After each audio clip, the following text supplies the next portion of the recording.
Yeah, I'm not sure those facts really are the facts. I mean, what the facts are is when it's colder, all cars suffer. And electric cars suffer when it's colder in terms of their range. Something like when it's freezing, it's estimated the range is reduced from 10% to 20%. So, in real terms, if you've got a range of 200 miles at the most, that might be reduced to 160 miles.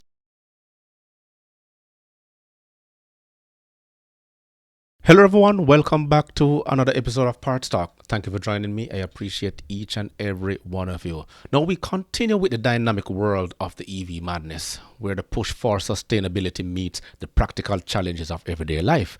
Now in my last video, we brought you a panel from the land down under who were discussing their displeasure about the EV mandate down there in Australia. Now today we're visiting our friends across the pond to hear their concerns as well. So as drivers across the UK embrace the electric revolution, concerns about charging accessibility and safety have come to the forefront. Our reaction video now actually has someone who is an advocate for EVs, but while he promotes his points, we will unpack aspect of the article that it draws from. And the article here says electric car owners without driveways urge to charge vehicles from their homes using this superb method, and we're going to show you the method down below. But before we begin, if you like content like this where we unpack the challenges we're facing along with the EV mandate and some of the ideas we want to present in order to go full-scale electric, please hit that subscribe button so you'll be notified when I drop a new video. Let's get straight into this article. First, it turns out that your pride and joy might actually stop working if it's too cold, as many drivers in the United States have found out this week. And it's also emerged today that the value of electric cars in this country can fall by as much as an eye-watering 50% after just 3 years. So to ask what's the point of these cars at all, I'm joined by Edmund King, who's the president of the AA, and always a superb guest. It's superb to have you on the show. Edmund, the facts are the facts. They stop working when they're too cold. They won't take as much charge. They're plummeting in value, especially with a load of vehicles coming to market after 3-year lease periods.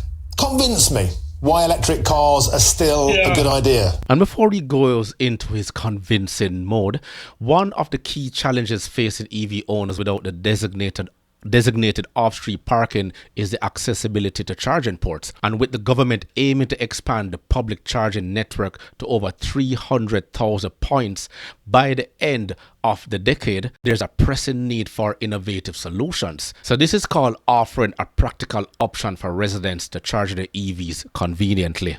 Let's go back to that video. Yeah, I'm not sure those facts really are the facts. I mean, what the facts are is when it's colder, all cars suffer. And electric cars suffer when it's colder in terms of their range. Something like when it's freezing, it's estimated the range is reduced from 10% to 20%. So, in real terms, if you've got a range of 200 miles at the most, that might be reduced to 160 miles. And that's all to do with the lithium-ion battery and the chemical reactions. The chemical reactions are slower when it's extremely cold and indeed extremely hot. But most drivers know that, so they kind of compensate for it in winter. One, journey distances aren't as long. But two, there are things you can do to mitigate it. So if you're charging at home, you can actually set your charger to come on earlier, to preheat the battery, to preheat the car.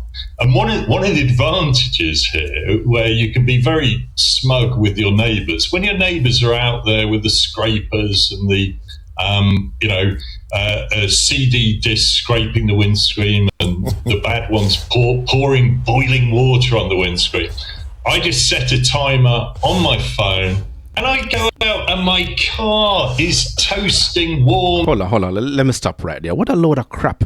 Because you're telling me that if I drive an electric vehicle, I have to reduce the distances I drive during the winter because of the fear of running out of juice while I drive. And the second crap he just brought up is that he can use his smartphone to preheat his car. But so does my key fob with the remote start. I don't know what he's talking about. So, well, anyway, he's an advocate, so I have to respect his opinion. Let's continue. The windows are clear. I'm not like a tank commander. So I've got to say, some of these stories coming out of America are somewhat hyped.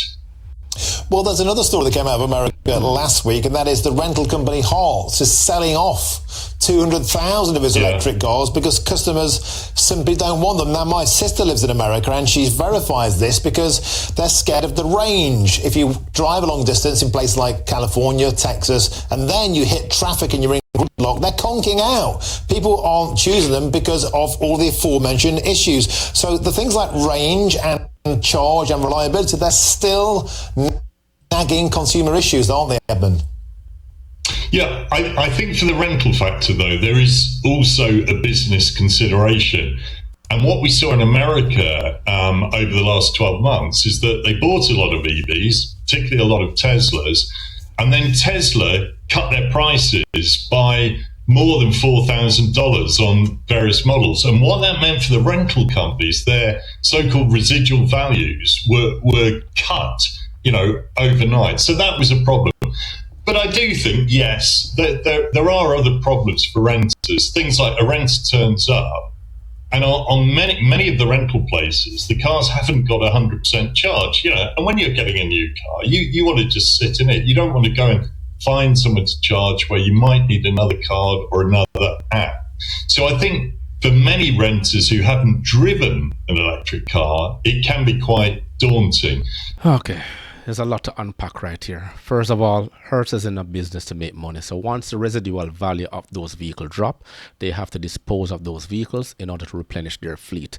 And that's what car companies do. But the prices became a blowback for them because Tesla was reducing the prices of their EVs because the demand was falling. No one is now available to purchase an EV that costs more than $45,000.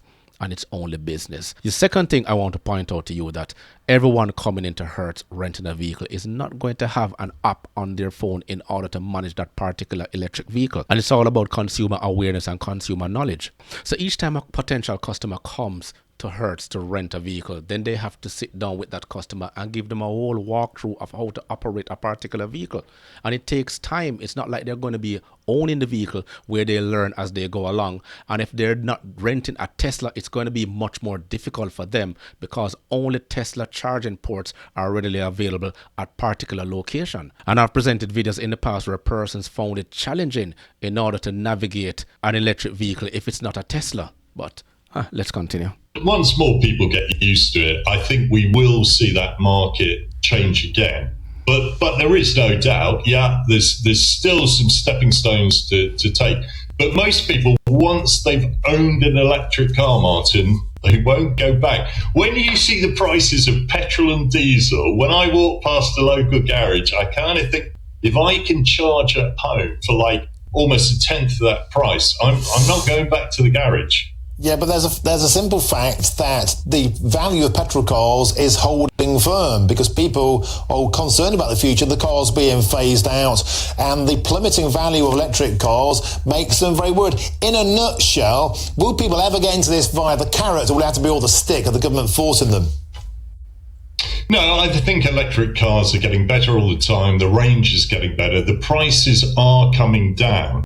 And the residual values have dropped. You're absolutely right. But then, my electric car's 3 years old. I'll just keep it longer, get the most value for it. Well, you have to keep it. There's no option. Because when you look at it, ICE vehicles are going to become more expensive as the mandate deadline draws closer. People are going to be holding on to their cars longer, and some are going to become collector's item. And in this article, this business article, it says EVs won over early adopters, but mainstream buyers aren't along for the ride yet. And that's exactly what he just explained, that he's going to be keeping his electric car much longer. It's going to look a little bit embarrassing for him to switch back to gas vehicles. And further on in the article, it talks about prices and profits. And let me read this part, and it says, and this is another big wrinkle in the EV's slowdown story. Lower prices will motivate demand, but they'd be very painful for car makers. The average EV used to sell for more than $60,000, $66,000 rather, but is now down to $50,798 according to Kelley Blue Book. As you know, Kelley Blue Book is a reputable source. So that's just about $2,000 more than the average for all vehicles, including gas-powered ones, of $48,759, and that's far narrower gap than a few years ago. But most EVs sold, 78%, according to JD Power, are still in the premium segment. Truly affordable EVs are few and far between. And I've said this before, the average electric vehicle price is about $45,000. You may want a Chevy Bolt or something else smaller, which is under $45,000, but those are far and few in between. You want a nice electric vehicle, you're going to be forking out over $60,000, $70,000. Okay, so let's let him finish up what he has to say. And like I said, we're here to respect his opinion, and then we give our thoughts. You don't always have to sell your car to enhance your finances. So I think things will smooth out, but yes, there are still some teething problems. Okay, Edmund King, President of the AA, thank you very much for joining us. You've kind of half convinced me. The electrified future of transportation requires accessible and safe charging infrastructure as a crucial endeavor, but much more from the government will be needed, but that will only result in more taxes upon taxes to the already overtaxed in order to save our ecosystem. What else can you add? Let me know in the comments below. Remember to grab a copy of my ebook, The Parts Manager Guide. Please smash that like button on your way out. It will only take you 1.5 seconds to do so. Until next time.